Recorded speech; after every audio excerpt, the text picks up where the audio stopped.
نحمدہ ونصلی علی رسولہ الکریم و اما بعد فاعوذ باللہ من الشیطان الرجیم بسم اللہ الرحمن الرحیم۔ السلام علیکم ورحمۃ اللہ وبرکاتہ۔ دیکھیے، اللہ تعالیٰ نے قرآن مجید میں حضرت ابراہیم علیہ السلام کو حکم دیا کہ اے ابراہیم علیہ السلام، میرے گھر کی تعمیر کرو۔ عمرہ کرنے والوں کے لیے، حج کرنے والوں کے لیے، طواف کرنے والوں کے لیے، اعتکاف کرنے والوں کے لیے۔ آج کا جو میرا موضوع ہے وہ اعتکاف ہے۔ آپ نے دیکھا ہوگا اور آپ نے پڑھا ہوگا کہ کتنے ہمارے بزرگ ایسے گزرے ہیں جنہوں نے دنیا سے کٹ کر اللہ کی عبادت کی۔ انہوں نے دنیا کی حقیقت کو جان لیا اور انہوں نے اللہ کو پہچان لیا اور انہوں نے اللہ کے لیے اپنے آپ کو خاص کر لیا۔ لیکن آپ قرآن پڑھیں تو قرآن مجید کے اندر اللہ تعالیٰ ارشاد فرماتے ہیں، میں نے رہبانیت فرض نہیں کی، یہ عمل تو تم نے خود اختیار کیا ہے۔ رہبانیت کیا ہے؟ رہبانیت یہ ہے تمام رشتوں سے کٹ کر، ہر چیز سے کٹ کر صرف اللہ کے لیے اپنے آپ کو خاص کر لینا۔ دیکھیں، اللہ تعالیٰ قرآن مجید میں بھی ہے اور اللہ تبارک و تعالیٰ کو یہ عمل پسند ہے کہ انسان اپنے تمام رشتوں میں رہے اور اپنے حق، حقوق، فرائض ادا کرے اور اس کے ساتھ ساتھ اللہ کا بھی حق ادا کرے۔ اور یہی ہمارے نبی صلی اللہ علیہ وسلم کا طریقہ تھا، یہی ہمارے نبی صلی اللہ علیہ وسلم کی سنت ہے۔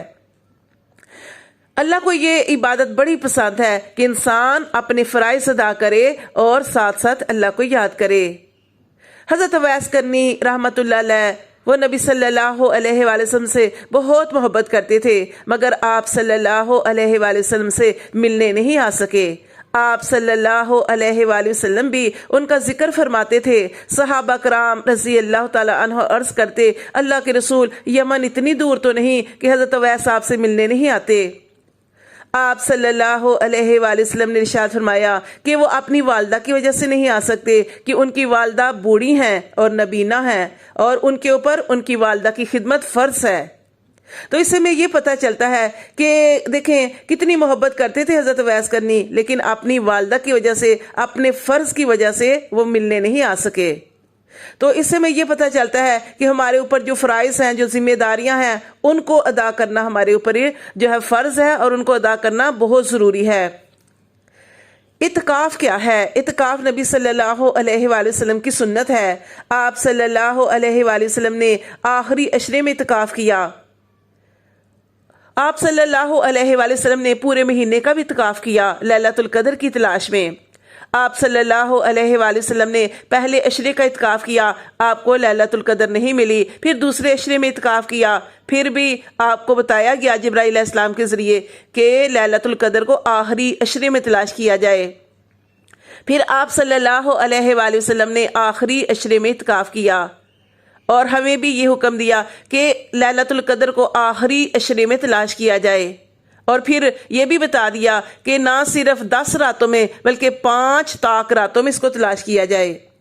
تو اعتکاف یعنی معتکف ہونا، جم کر تمام رشتوں سے کٹ کر یکسوئی کے ساتھ اس اللہ کی عبادت کرنا، اس کا ذکر اذکار کرنا، اس کے در پہ جا کے بیٹھ جانا اور اس سے عاجزی کرنا۔ اے اللہ، میں تیرے در کا فقیر ہوں، اے اللہ میں تیرے در کی فقیر ہوں، میرے رب کریم، میں اس وقت تک یہاں سے نہیں اٹھوں گی یا اس وقت تک یہاں سے نہیں اٹھوں گا جب تک میرے رب کریم تو مجھے نوازے گا نہیں، جب تک تو میری اصلاح نہیں فرمائے گا، جب تک تو میری مغفرت نہیں فرمائے گا، جب تک تو مجھے ہدایت نہیں عطا فرمائے گا، اور جب تک میرے رب کریم تو مجھے سوارے گا نہیں۔ اور اللہ سے ڈھیر و ساری دعائیں بھی کرنا، دنیا کی دعائیں کرنا، آخرت کی دعائیں کرنا، اپنے بچوں کے لیے دعائیں کرنا، اپنے والدین کے لیے، اپنے عزیز و اقارب کے لیے دعائیں کرنا۔ اللہ تعالیٰ کا نام دیکھیں وہاب ہے، وہاب کا مطلب ہے بہت عطا کرنے والا۔ دیکھیں جب سے اللہ تعالیٰ نے زمین و آسمان بنائے ہیں تب سے اللہ تبارک و تعالیٰ ہر ایک کو عطا کر رہے ہیں، لیکن اللہ کے خزانوں میں کسی چیز کی کمی نہیں آئی۔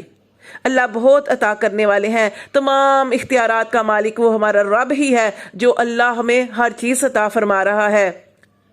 اللہ تعالیٰ کو انسان کا مانگنا بڑا پسند ہے۔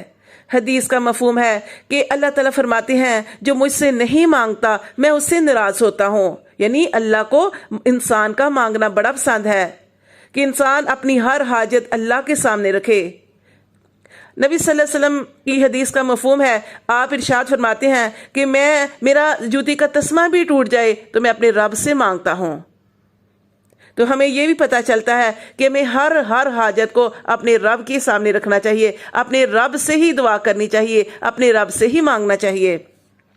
جب انسان اپنے رب سے مانگتا ہے اللہ خوش ہوتے ہیں، اللہ فرشتوں کے سامنے فخر کرتے ہیں۔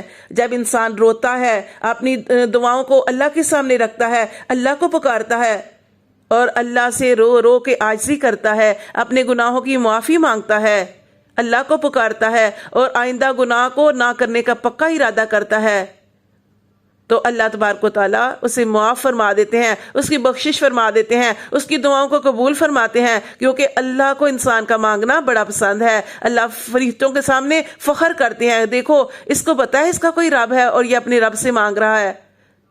یہی وہ وجہ تھی کہ جب اللہ تبارک و تعالیٰ نے انسانیت کو بنانا تھا تو فرشتوں سے کہا، تو فرشتوں نے کہا اللہ تیری عبادت کے لیے تو ہم ہی کافی ہیں، لیکن اللہ تعالیٰ نے فرشتوں کو یہ بتانا تھا کہ اس لیے میں نے انسان کو بنایا کہ جب یہ انسان غلطیاں کرے گا، کوتاہیاں کرے گا، گناہ کرے گا اور پھر اسے ندامت ہوگی، اپنے رب کے پاس آئے گا، اپنے رب کو پکارے گا تو رب معاف کر دے گا، اللہ معاف فرما دے گا۔ اللہ کو یہ عمل بڑا پسند ہے، اسی لیے اللہ تعالیٰ فرشتوں کے سامنے اس بات پہ فخر کرتے ہیں کہ دیکھو میرا بندہ مجھے پکار رہا ہے۔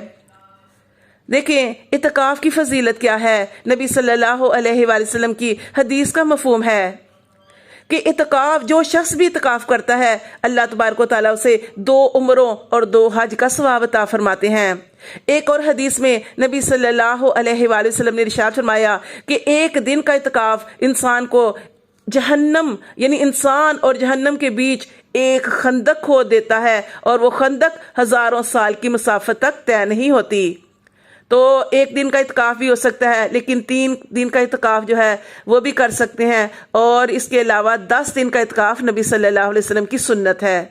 تو اللہ تبارک و تعالیٰ جو لوگ بھی جو ہے اعتکاف کرنا چاہتے ہیں اللہ تبارک و تعالیٰ ان کے قبول فرمائے، انہیں ہمت طاقت عطا فرمائے، اور اللہ تبارک و تعالیٰ کی چوکھٹ پہ جانا ہے، اللہ کے در پہ حاضری ہے، تو میرے رب کریم جو ہے تمام نعمتیں، تمام خوشیاں، دونوں جہان کی بلائیاں عطا فرما دے، اور اللہ تبارک و تعالیٰ ہم سب کی بھی محنت کو قبول اور منصور فرمائے۔ اللہ تعالیٰ ہمیں ہمیشہ نیکیوں کے ساتھ جڑنے کی توفیق عطا فرمائے، نیک صحبتیں عطا فرمائے، اور اللہ تعالیٰ ہم سب کے روزے، نمازیں، عبادات کو قبول فرمائے، اور اللہ ہماری مغفرت فرمائے۔ آمین ثم آمین۔